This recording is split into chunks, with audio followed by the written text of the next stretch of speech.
Halo semuanya, kembali lagi di Toko Utama Channel. Untuk mendukung perkembangan channel ini, yuk bantu like video ini dan jangan lupa subscribe. Kamu mungkin sudah tidak asing lagi dengan karakter Tony Stark dalam film-film Marvel. Tony Stark memang hanya sebuah karakter dalam film yang diperankan dengan apik oleh Robert Downey Jr. Namun, nama Tony Stark telah menjelma sebagai tokoh ikon pahlawan super dunia selama lebih dari 50 tahun. Tony Stark merupakan karakter pendiri The Avengers dan telah menjadi idola banyak orang di dunia. Di tengah banyak kekurangannya sebagai manusia biasa, bahkan cenderung menjadi pria yang sedikit kurang ajar, Tony Stark tetaplah sosok manusia yang memiliki sisi-sisi positif. Meskipun ia bukanlah Superman sebagai manusia super, namun ada banyak pelajaran berharga yang bisa kita petik dari kisahnya.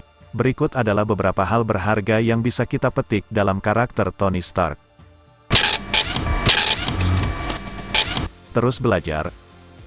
Meskipun ia dibantu oleh komputer cerdas bernama Jarvis dan serangkaian alat futuristik, Tony adalah seorang ilmuwan. Sebagai ilmuwan, prinsip inti dari pekerjaan hidupnya adalah eksperimen. Dalam film Iron Man pertama, Tony nyaris tewas setelah es menyelimuti baju besinya selama uji penerbangan perdananya. Ia lalu mengkonfigurasi ulang logam yang digunakan dalam baju itu untuk memastikan ia bisa selamat saat terbang di ketinggian yang membekukan. Terus mencoba meski melakukan kesalahan telah menyelamatkan hidupnya, dan memberinya keuntungan dalam pertempurannya dengan Iron Monger. Guru terbaik di dunia adalah kegagalan.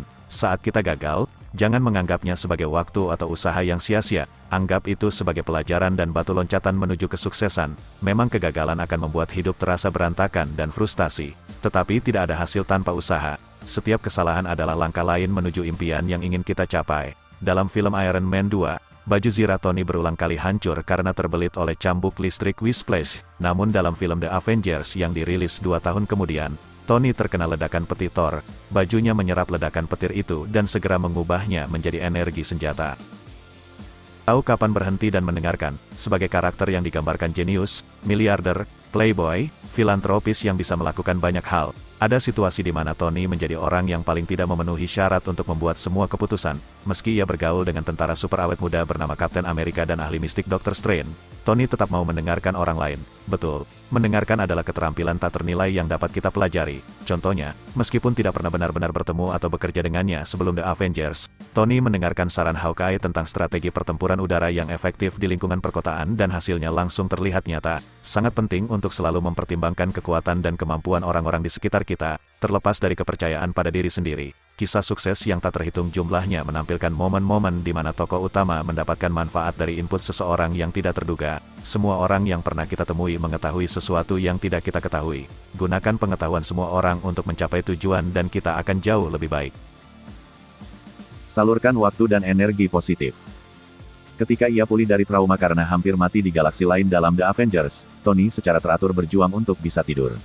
Untuk mengatasi traumanya, ia memilih untuk membuat lebih dari 30 baju zirah baru dengan beragam kemampuan yang dirancang untuk menangani berbagai situasi, mulai dari bantuan bencana hingga pembuangan bom. Meskipun kurang tidak adalah hal yang tidak sehat, kemampuan untuk mengubah stres atau kecemasan saat keadaan sulit menjadi produktivitas adalah kebiasaan yang tak ternilai untuk dikembangkan. Hal ini tentu akan membantu kita melewati masa-masa sulit. Meskipun itu hanya menjadi pengalih perhatian atau hobi di masa kini, menyalurkan waktu dan energi untuk hal positif dapat membantu kita bertahan di saat-saat sulit dan menjadi pribadi yang lebih baik. Kapanpun Tony berada di bengkel atau laboratoriumnya untuk waktu yang lama, ia selalu punya keyakinan dapat menangani krisis yang terjadi dengan upaya berkelanjutan. Desain setelah Iron Man pertamanya, penempaan elemen baru, dan upaya menciptakan jaringan kecerdasan buatan semuanya berawal dari hal sederhana, yaitu sikap Tony yang tidak melarikan diri ketika segala sesuatu menjadi sulit. Ia justru mulai bekerja untuk membenahinya. Kerjakan tugasmu. Mengerjakan tugas bukan selalu menjadi hal yang menyenangkan, tapi inilah yang harus kita lakukan untuk menjadi sukses dan mendapatkan hasil yang lebih baik. Sebagai seorang ahli ilmu pengetahuan, Tony tahu upaya untuk menyelesaikan suatu persamaan akan sulit jika kita belum membaca semua variabel. Entah itu mempelajari klien sebelum rapat di tempat kerja, atau meneliti lokasi sebelum memulai perjalanan berkemah, bahkan sekedar mencari informasi soal tempat tujuan liburan yang akan kita datangi. Mencari tahu, merencanakan, dan mengatur beberapa hal akan membuat pekerjaan kita lebih baik. Ketika Avengers mencoba mencari tahu rencana Loki dan melacak Tesseract yang sangat kuat, Tony sudah tahu apa yang kemungkinan akan dilakukan musuh mereka dan kemana mereka akan pergi selanjutnya. Dia menemukan ini hanya dengan menyisir pekerjaan akademis seorang ilmuwan yang diculik. Bersenang-senang namun tidak melupakan tanggung jawab. Tony Stark memiliki kepribadian yang unik, cerdas, dan sarkastik. Terlepas dari itu, Iron Man dilahirkan dari tanggung jawab. ia menutup pabrik pembuatan senjatanya sambil makan burger dalam sebuah konferensi pers. Itu menunjukkan karakter Tony yang seenaknya. Namun ia melakukan keputusan yang tepat. Sejak kecil kita memang diajari untuk bertanggung jawab. Namun, bukan berarti kita tak bisa bersenang-senang. Kita bisa melakukan dua hal ini bersama-sama. Kuncinya adalah memiliki kedisiplinan dan tahu di mana batasannya. Situasi setiap orang berbeda, tetapi terlalu serius akan membuat kita tak nyaman. Tony Stark membuktikannya dengan membuat lelucon tentang shawarma setelah pertempuran di New York berakhir. Prinsipnya adalah bekerja dahulu baru menyindir. Dalam film Spider-Man Homecoming, saat Tony mengajak Peter Parker bergabung dalam Avengers, ia menjadi figur ayah bagi Peter, membatasi diri, bahkan tidak menggunakan kostum Iron Man. Menyadari nilai dalam diri, sangat mudah untuk menganggap karakter Tony Stark sebagai seseorang yang tidak bisa melakukan apa-apa tanpa teknologi yang dimilikinya. Namun baik dalam komik dan film, bukan itu yang terjadi pada pria di balik kostum Iron Man tersebut.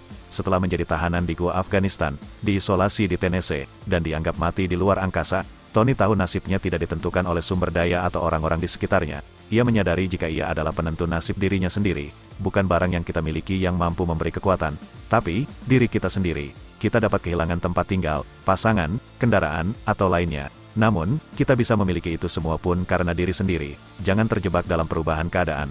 Selama masih hidup, kita masih memiliki nilai. Dalam film Iron Man 3, Tony Stark membuktikan nilai dalam dirinya. Seri tersebut menceritakan apa yang membuatnya mampu menjadi pahlawan super, meski terpisah dari teknologi yang disukainya. Dia masuk dalam sebuah kompleks teroris dengan pertahanan kuat hanya dengan menggunakan perangkat dan senjata yang diimprovisasi hasil rakitannya sendiri menggunakan bahan-bahan dari toko perangkat keras. Nah, itu dia hal yang bisa kita pelajari dari karakter Tony Stark. Sebagai manusia, tentu kita ingin memiliki kekuatan untuk terus menjalani hidup. Maka dari itu, kita pun bisa terus mempelajari hidup dari segala hal di sekitar kita, termasuk tokoh film. Sekian untuk video kali ini, like video ini dan jangan lupa subscribe. Terima kasih yang sudah menonton, sampai jumpa di video selanjutnya.